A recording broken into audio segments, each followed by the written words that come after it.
It's actually a really good question because, I mean, in terms of what should integration look like? Because I know for a fact that that's something that you guys, that Migrateful is asking itself all the time, is how are we supporting integration, right?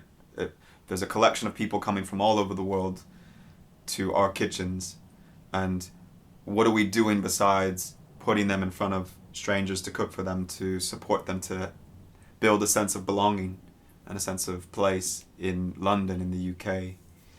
And actually, it's a really good question. Well, what is integration? And for who? For whose sake? For central government's sake, or because actually, I just think of my grandparents, and I think they had a lot to say about where they lived and the land that they worked on, even in California, and how they contributed to local economy, and the friends that they made, even if there was a language barrier, there was still a warmth, there was still a Mediterranean familiarity. And is that not integration, even if they didn't speak the language or didn't have some intimacy? But then there's also this thing that for me I always found it a bit strange that second generation Americans, they tend not to speak the mother language, and they just speak English, that's your case, and and I was the youngest of 20 grandchildren, and not a single one of us spoke Italian. I mean, there's a real kind of like semi-causal effect of that, of like being dark-skinned Southern Italian farm kids showing up in California in 1959 and not feeling welcomed in a lot of ways, and feeling like you need to distance yourself from the mother culture, the motherland. So that, it makes perfect sense. I don't know what the feeling is in the UK though around immigration, kind of historically. Again, America, I think it's built into our story. It's inherently built into our DNA. What defines the country. Yeah. I know from interviewing a lot of people on this council estate, one of the things that particularly the white elderly population said to me is before it was like 100% sort of white British population, and now it's 40% white British, 60% migrant population. So, and that's all happened in the last 20 years. So it's a very rapid change for them. And they said that they brought up on a council estate where it was mainly kind of Christian celebrations. So it's like Christmas, Easter, everyone would be there, and there was a real sense of community cohesion. And since kind of they talked about the Sikhs arriving, the Muslims, they all had their different celebrations, and they didn't invite them. And it was kind of a moment where I felt a bit of compassion for these elderly women that said, like, we never get invited to the Muslims' parties.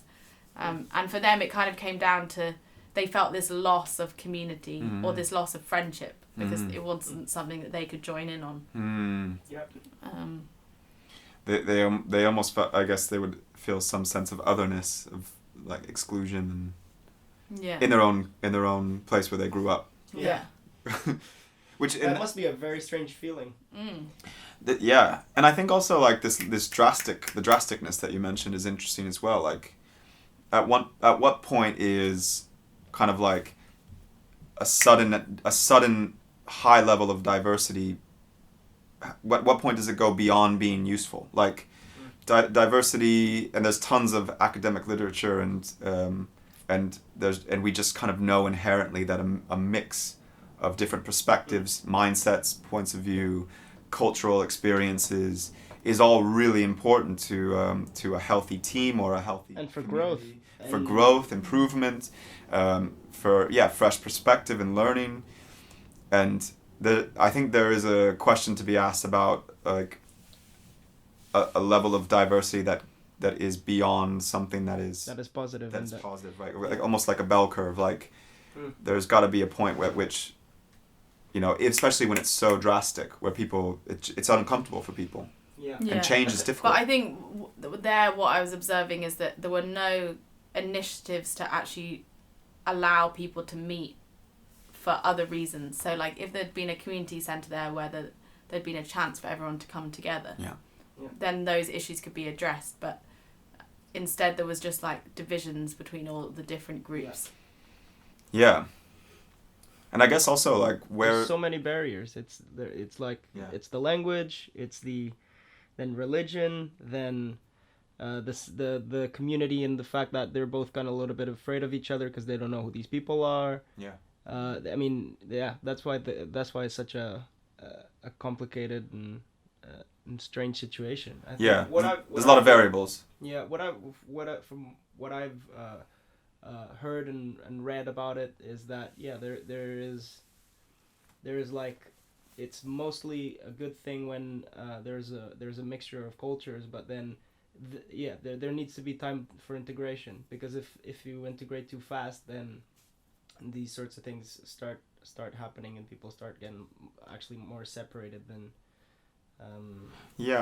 I think especially when people don't feel like they've been part of that process. So like I think the same thing happens with development as well, and building and construction.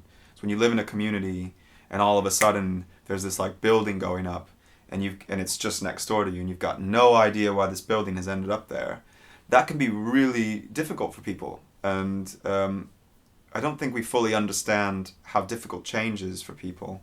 And especially when they haven't been part of the process, you feel like, I think there's a real feeling of powerlessness, there's a real feeling of hopelessness in some sense, or ambiguity, like what else is going to pop up, and why haven't I been part of that process? And I've lived here for 20 years, and it almost feels like a similar process is happening in development, and also like with migration, and how people just kind of, communities just change. They can change quite rapidly. And how are we including local communities in that process? I think that question's not, from what I've seen or read or heard, I don't think that question's being asked. I don't know if is that even being considered, you know?